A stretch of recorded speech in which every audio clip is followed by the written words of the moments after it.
Hello, hello. It's been 2 weeks since we've been here for some One Piece.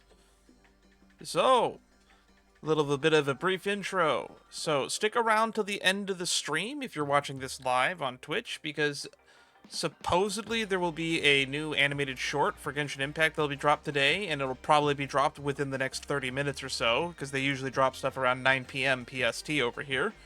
So if you want to see a reaction to that at the end, stick around. We're probably going to stay live until that goes up, just so I could have the recording ready to go and start editing it before the night closes out.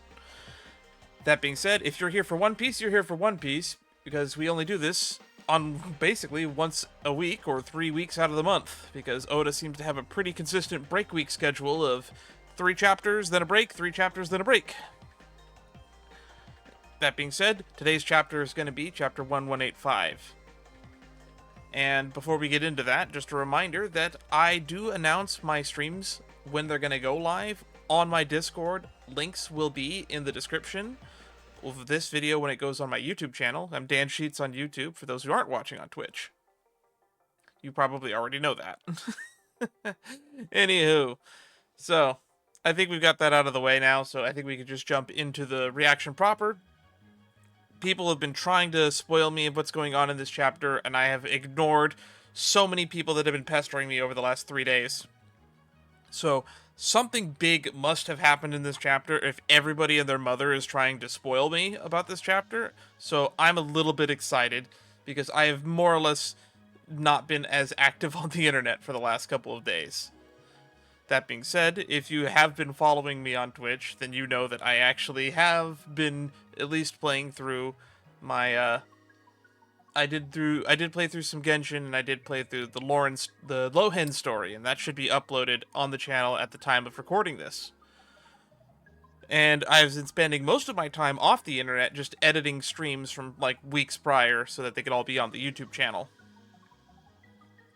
And that's going to be enough of an intro from me.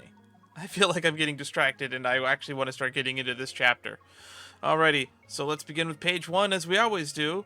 But there is no page 1 on page 1, because we're no longer in Ogre Child Yamato's Golden Harvest Surrogate Pilgrimage. But we have another reader request. It is, I can't wait for Luffy to eat this. And it's Hancock practicing her cooking. And it's just a bunch of meat that is on fire and or burned. So I didn't know if Hancock could cook or not, and I guess in the eyes of Oda, the answer is no. I've never thought to imagine whether or not Hancock could cook.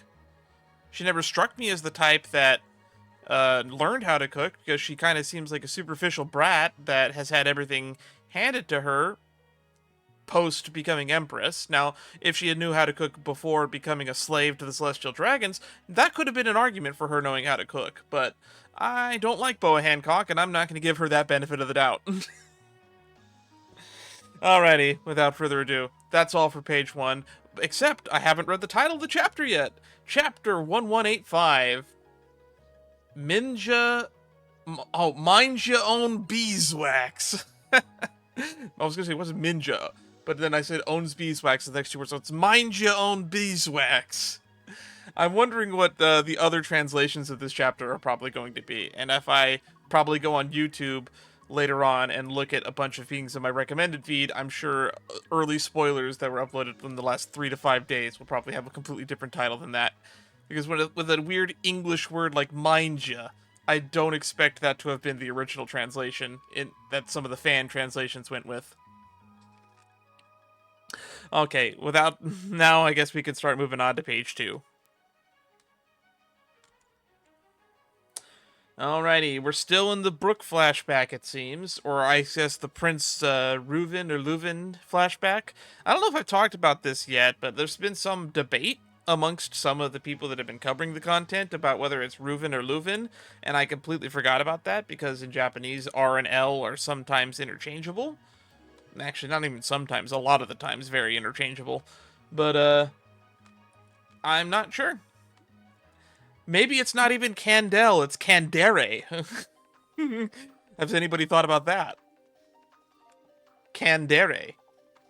Like a tsundere, or a dandere, or an ojildere, or an ojohime. Anywho. without further ado, I'm going to actually start reading the chapter now and stop getting distracted by little fun thoughts from the One Piece community. Because that's primarily what you're watching my reaction for. I assume if you are watching my reactions, I do them very late into the day, and I also do them almost a day or two after the chapter release drops from the Viz, which means you can read along with me if you want to, but odds are you have read the chapter before you're watching my reaction, because my reactions are not a replacement for reading the manga. You should do that on your own time. If you want my opinion on the chapter, that's why you should be here. Alright, where was I? Reading what's going on with Prince Reuven. Or is he King Reuven at this point in the flashback? Nope, we're still at Kid Brook, so probably not. I think this is still Brook age 11-ish. Candelle, I want you to take Brook as your squire and teach him proper manners, speaking etiquette, and of course... Oh, she replies, of course, Prince Reuven, with a little heart emoji in her speech bubble. Let me cut back to Brook. Boy, there are a whole lot of pretty ladies around the palace. Pretty lady, skip that one. Pretty lady, stop that. Brook is indeed a weirdo and a pervert. But you're the prettiest of them all, Candelle. Lady Candelle.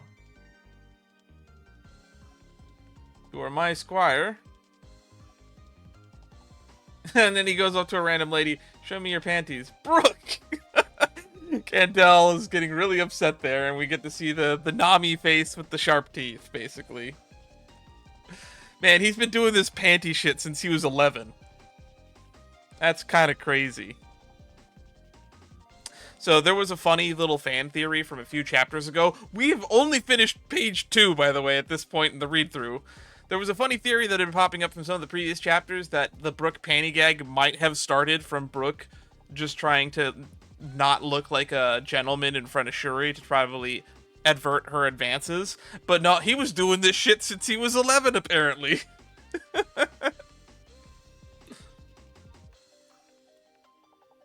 Alrighty, cutting back to page 3, it looks like. You don't like your uniform? If I conform to school culture, I'll lose my touch for writing good music. But the convoy uniform, that's what I want to wear someday. Aw, she's smiling. She kind of thought that was cute. Also, he's got like a big guitar now, or I guess maybe it's a violin, but I think it looks like a guitar. It's like the whole size of his body at this point. You're a lucky kid, you know that? You get to be Lady Candelle's squire. Are you in love with any particular man, Candelle? Oh. Oh, it's Lady Candelle to you, and yes, but he is far out of my league. Really? I wonder if she's talking about Prince Reuven. So I trained very hard with the sword so that I might be as close to him as possible. Now, there's the Man-Meyer-Candelle theories that are still circulating, so I wonder if, ideally, as a person who is just supposed to be doing a surface-level reading, I believe the implication here is that Oda wants you to think that she's talking about Reuven. But everybody, I already have a hunch, after this chapter is going out, is probably going to assume that maybe they're talking about Emu. Who knows? Because there's the Holy Knight Candelle theory, the Man-Meyer-Candelle theory. She calls herself like a... What was it? Like a dedicated blade or something in the previous chapter. And then Brook follows up with, I bet he'd like if you dressed more ladylike. That's not necessary. I'm happy simply being at his side. Okay, so she is 100% talking about Ruin. We are lessening the amount of ambiguity. That being said, you could still argue that she is a holy blade. She is at Imu's side, so... His side, talking about ... says Brook. And that's where we end pages 2 and 3. Moving on to pages 3 and 4. Never mind. Brook says me. And then we get another screaming Candelle shot of no. Pages 4 and 5 are going to be great. I can already tell.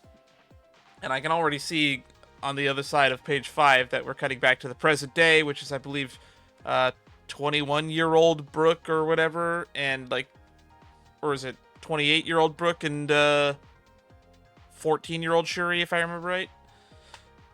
But I'll get to that when I get to that. Lady Candelle, do you wear men's underwear too? No. What? Then show me then. Brooke, you still haven't learned any etiquette. When asking a favor of others, you have to speak alike. Then would you mind showing me your panties, please? Of course I mind.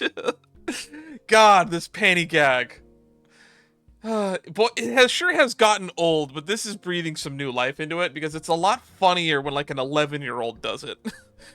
When an 88 or 90-year-old skeleton man does it, it's just kind of pervy. Forget speaking politely. I need to beat some manners and civility into you. Good grief. Strength and etiquette are equally important. Really? Then I'll do better. I'll try harder. Lady Candelle is the light of our admiration. We've now cut back to the quote-unquote present. We are now out of the flashback in the flashback. And we are now just back into the Brooke flashback. Which is why there's this weird black-white dotted gradient as we transition from page 4 to page 5. The sun that shines upon our country, which reminds me. One time, a ship from the world government washed up on Hesperia, and the kingdom was stunned to encounter a type of authority we'd never experienced before. The celestial dragons? Oh, here we go. Things are about to get bad. That's right, they certainly threw their weight around. Lady Candelle was bedridden for several months after that due to fatigue.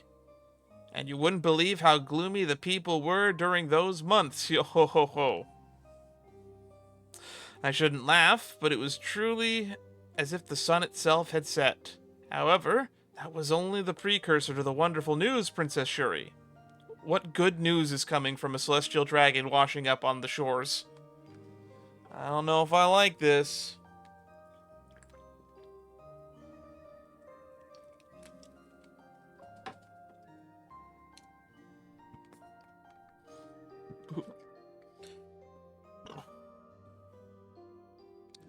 Oh, that did not sit well. I'm experimenting with a different encoder right now on my Streamlabs, so I'm actually curious how this is going to look after I record it. I imagine it's going to look pretty identical in the recording, but the stream quality might actually be lower.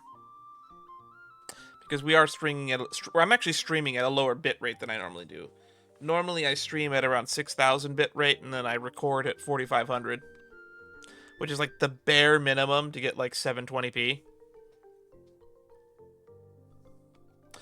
Alright, I think we're done with pages 4 and 5. I don't really have any more comments on here. This is a lot of setup, and we've talked a lot already about the panty gag. We've gone for 15 minutes, and we're only 5 pages in. We're doing a rate of about 3 minutes per page right now, it seems like. Alright, let's go to pages 6, 7. Your father, the beloved uncouth prince, ascended the throne! Oh, that's the good news, I guess. And at the same time, he married your mother, Lady Candelle. The stage of Hesperia was engulfed in cheers of the audience. And then you were born, Princess Shuri. The kingdom was all in a tizzy. Show us her face. Eek, she's so cute. Thank God she takes after her mother. Man, Prince Reuven getting some shade thrown at him. Well, I guess he's King Reuven now at this point in the flashback. Ahem, I got a bit off track there. My point is, I love your parents dearly. I owe them everything. I would give my life for them. I call this one sacrificial rock. Alright, we're getting another Brooke number. Papa, mama, papa, mama. Well, Brooke, what would you do if it was me in danger? The same thing, of course. I would give up my life. Yes, indeed.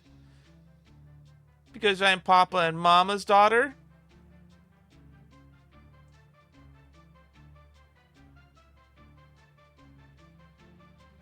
Because it's you.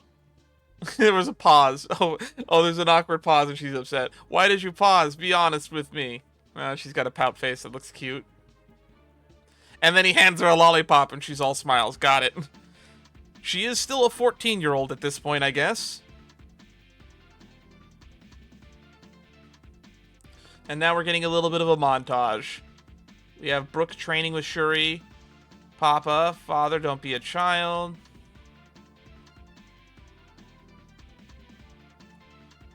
I love you too, father. And then we get a grumpy-looking Prince Reuven and a smiling Candelle. I really hope we don't do like a plot twist Candelle is evil. I'm really starting to get attached to her, and I'd be really upset if they end up doing that. But we do know in the present day how this story ends. It supposedly ends with Brooke witnessing Shuri killing her dad.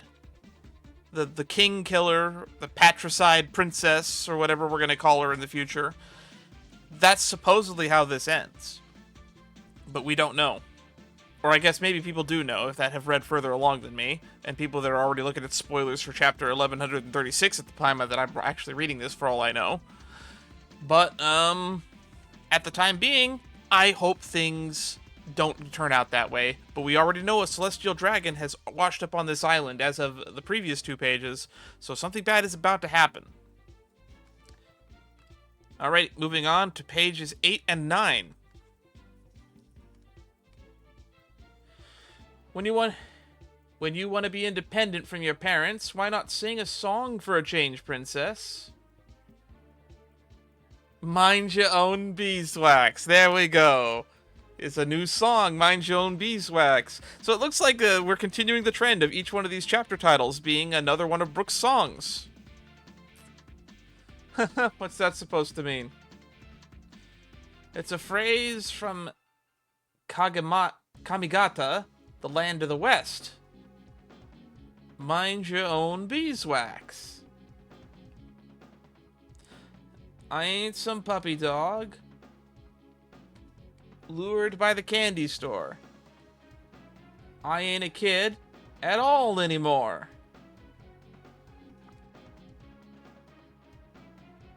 Okay, we're seeing Brooke hit on people. We're seeing the montage of Brooke running from stuff. He's fishing with Shuri. It looks like he's sick in bed, and there's Shuri and a nurse. There's, looks like Shuri cooking something for him. Brooke eating it while she sleeps with a snot bubble. And then we cut to the top of pages 9. Got smiling Brooke and Shuri. Oh, we are going forward. The year Shuri turned 15. What the? It sounds awful. Esperia lost its music. The kingdom was shrouded in a deep and terrible mist that lasted half a year. The country's heritage, its treasured instruments, all rotted, and the mist curdled into smog that swallowed the island whole. What? That's horrible. From that point on, the streets were filled not with music, but the sounds of coughing. Let's lift their hearts with Macough, hack, hack, cough, cough. The poisonous smog racked the lungs of tens of thousands and took several hundred lives. Yikes.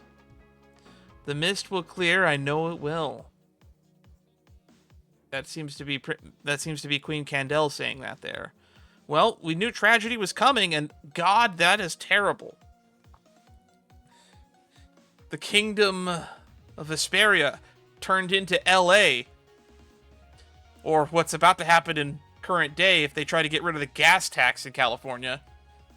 Fun fact, when I was, around the time I was being born in the early 90s, in the late 80s, my parents would have had to live through LA nonsense when there was a permanent cloud of smog over LA that was severely lowering the health of all of its populations. I was born with asthma. It's honestly nothing short of a miracle that I'm even alive today when I look back at it. If we get rid of the gas tax here in California and we stop making all these strict regulations on how refined that oil and gasoline has to be, LA will 100% become unlivable within a year or two.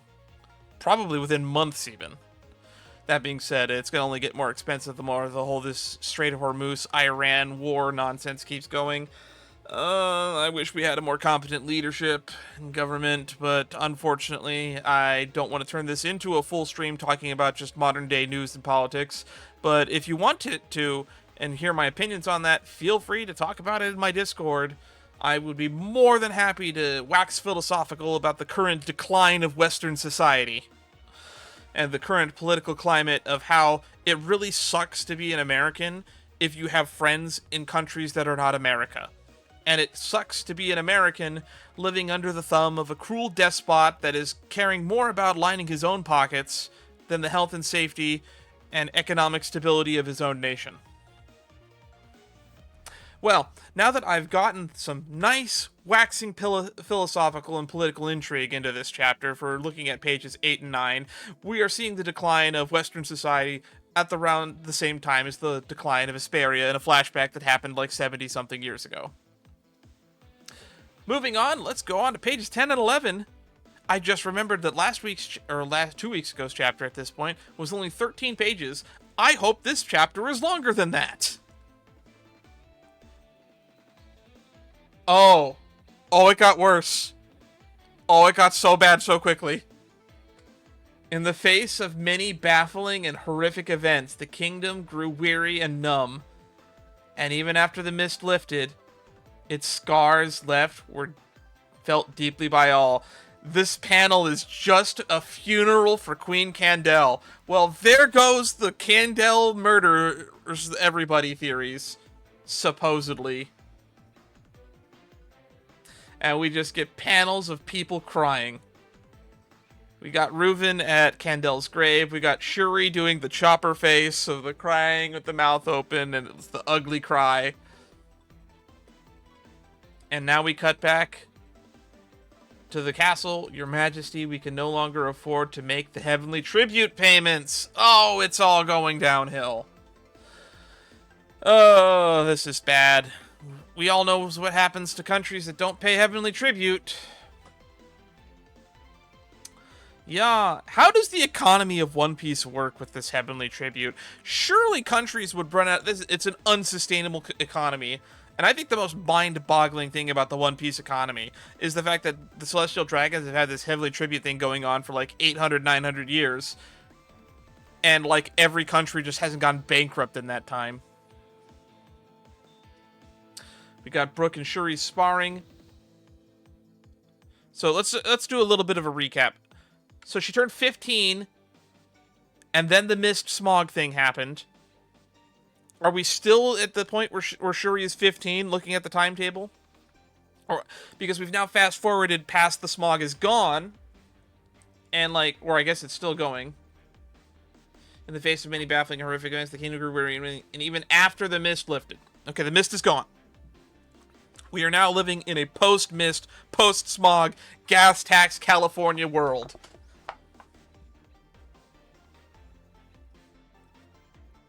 There is no longer a permanent cloud of smog above LA. I mean, Hesperia. At the top of page 11, we got Shuri and Brook sparring, it looks like. Sometimes it's as if you can see into the future, Princess. Ooh, hints that Princess Shuri has future sight hockey. Cool. That's kind of cool. I want to be like, mother. Well, you could still say mama. I'm not going to fault you for that. You certainly have the potential, but I don't think your father will allow Princess to fight on the front lines of battle. Father seems to have something weighing on him these days. I can imagine what it's about, but there's nothing we can do. My only option is to serve the king faithfully. I thought you wanted to be a pirate, Brook. Where did this come from? My onus comes first. Dreams are a secondary matter. Okay. Well, I guess we did see him singing Brinks' Brew like 2-3 chapters ago, so I guess that makes sense that he wanted to be a pirate even before this point. Freedom, the open seas, adventure, romance done. The life of pirate. A pirate's life for me. I own not one, but multiple pirate hats, says those who have been long-time watchers of my reaction series to One Piece. I'm thinking about getting a bicorn next if I can find a good one that works. This one is a cheap costume prop, so I would like to have one that was better than this. This one's very sturdy, despite how uncomfortable it is to wear. Okay, when you leave, I'll go with you. You can't. I will. Man, imagine that timeline of events where Brooke leaves as a pirate with the Rumbar Pirates, but Shuri is on the Rumbar Pirates crew, and then she dies in that horrific poisoning incident in the Florian Triangle. Man, every part of Brooke's timeline sucks when you stop to think about it. Alrighty, we're moving to pages 12 and 13 now, which were the last 2 pages last chapter, so hopefully we're not done yet. It just keeps getting worse. It just keeps getting worse. Top of page 12, there's going to be a war against the world government. Understood, Majesty. Wait! Captain? At least tell us why, Your Majesty. Brooke, they demanded 1,000 slaves from us. That is the only way to get out of the heavenly tribute this year. Being a slave in the Holy Land might as well be death. Oh no. The government will be coming here in 2 months, but I'm not going to choose sacrifices to be handed to them. So, you give 1,000 of your citizens as slaves, or you pay a large proportion of what is your economy and what's it called, your capital flighting to the celestial dragons. Man, this world sucks. For anybody who keeps saying they would love to live in the world of One Piece, I just want to remind you that it is a horrible, horrible place to live, where corrupt government is the norm, and suffering, slavery, and all sorts of other things are commonplace. Not to mention death, destruction, and people with superpowers that can murder you at the drop of a hat. Alrighty, here we go. Is our country doomed then, Captain? Unaffiliated countries turn into a lawless wasteland, don't they? It's true that they'll pillage everything we have. I heard another country in the West Blue got wiped off the map. This would be around the same time as God Valley happened, if I remember correctly timeline-wise.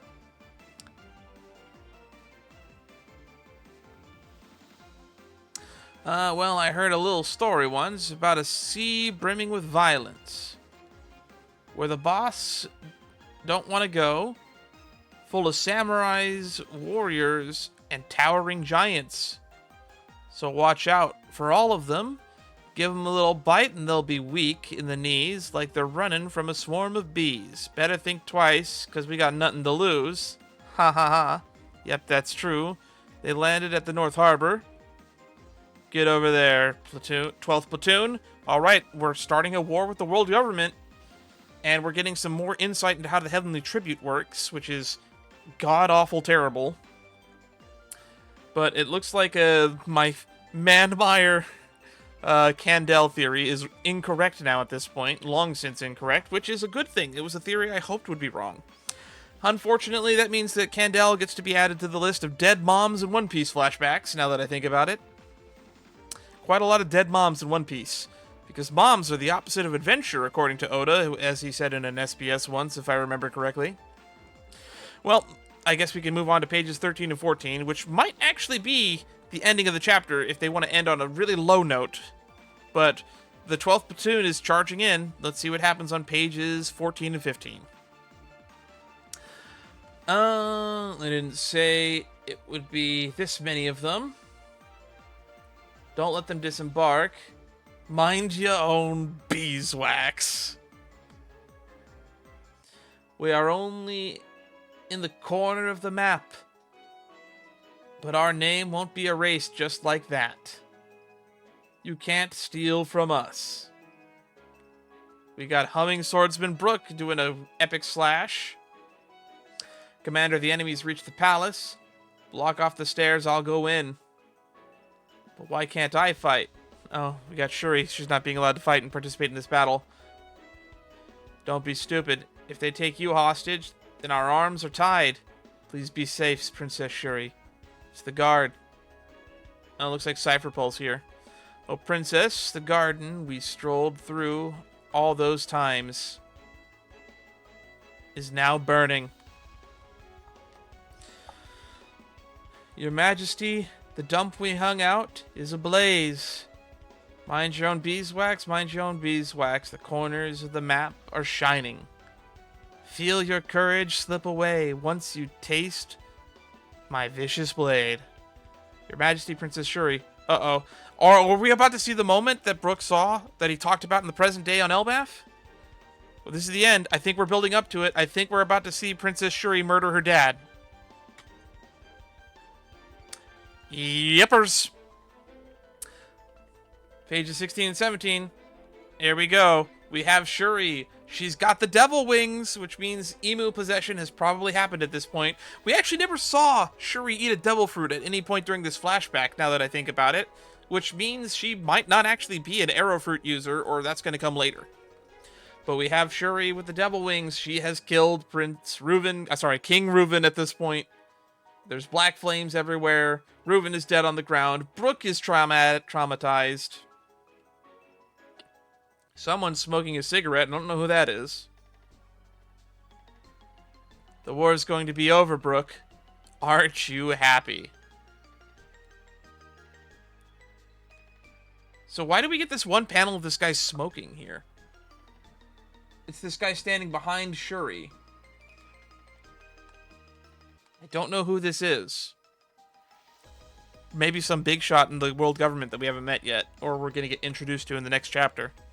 Well, thus ends the read-through of chapter 1185. Let's go back, bit by bit, cover some highlights, and make some predictions for the next chapter. We're going to start where we are here at the end of the chapter, because there's this big smoking figure that has a very interesting officer's cap and like an overcoat with epaulets in an all-black outfit. So this character is definitely going to be super important. We're probably going to find out more about them in the next chapter. Maybe they're a holy knight. Their full design hasn't been revealed yet. We just get a speech bubble with ellipses from them. So my prediction is we're probably going to end the flashback next chapter and cut back to the present day, because this seems to be a good enough ending point, or a transition into the ending point. So I think we're finally going to be done with Brooke's flashback next chapter. Unless we randomly cut to Shuri POV and we start following her up until the next present day. Who knows? That being said, we could get another chapter or two of Brooke and the Rumbar Pirates as another option. Alright. Some obvious highlights, and fishing for what I think might be the thumbnail. What do I want to do for a thumbnail? I guess we get this really nice stuff with Shuri and Brooke when Brooke was still a child. We got to see the origin of the panty gag for all the people who wanted that, which I think might be nobody. We got that. I think this panel of Shuri and Brooke sitting on a ledge together is probably the highlight of the chapter. That's probably going to be what I used for the thumbnail, unless I can think of something better.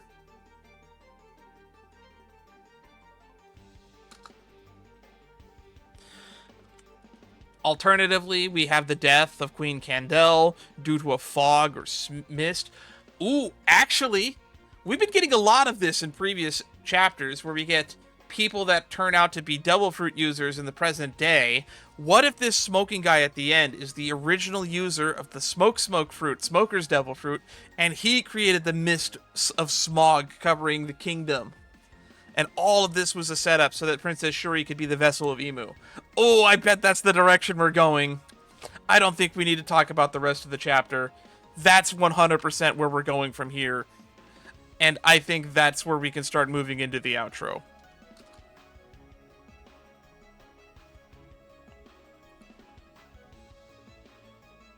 So, that's going to be all from us today. Thank you for everybody for stopping by. This has been a wonderful read-through of a chapter. It's probably one of the longer read-throughs, despite the fact that we've only had 17 pages, but we still managed to ramble on for about 30 minutes. And next week, I don't know if we're on a break. I assume, since there was a break last week, there's no break this week, and that Oda continues his 3 chapters then a break schedule. So we should probably get no breaks for the next 2 weeks, and I will see you again next Sunday, which, if today is Sunday the 14th, that means that will be the Sunday the 21st. We will probably be doing another reaction to the chapter 1186. We have a bunch of other content on the channel. If you want to see other React content, I have a playlist of React content I also have a playlist of my entire reaction to the Elbaph arc, roughly starting around 10:30 something. Or 11:30 something. We've gone a pretty long time. We've been over a year in Elbaph at this point. That being said, almost like 90% of Elbaph has been flashback chapters. Weirdly, now that I think about it. This is the flashback arc, it's not the Elbaph arc. And without further ado, I think we're going to make some transitioning out. Join the Discord if you want to stay informed of what's going on, but if you are going to stick around, I'm going to check something in another tab real quick. Because it should be past 9 o'clock. Yes, that animated short is out, so I'm going to do a reaction to that. Stay tuned if you want to see more of that. But for everyone else, I will see you all next time. See you all next week, unless you want to see me in another stream at another time. Up in a future stream, I am planning to do a full reaction to all the Luna character trailers in one stream, so look forward to that in the future. And that's the last thing from me. Join the Discord if you want to stay informed of what I'm doing when I'm doing it, and that's all.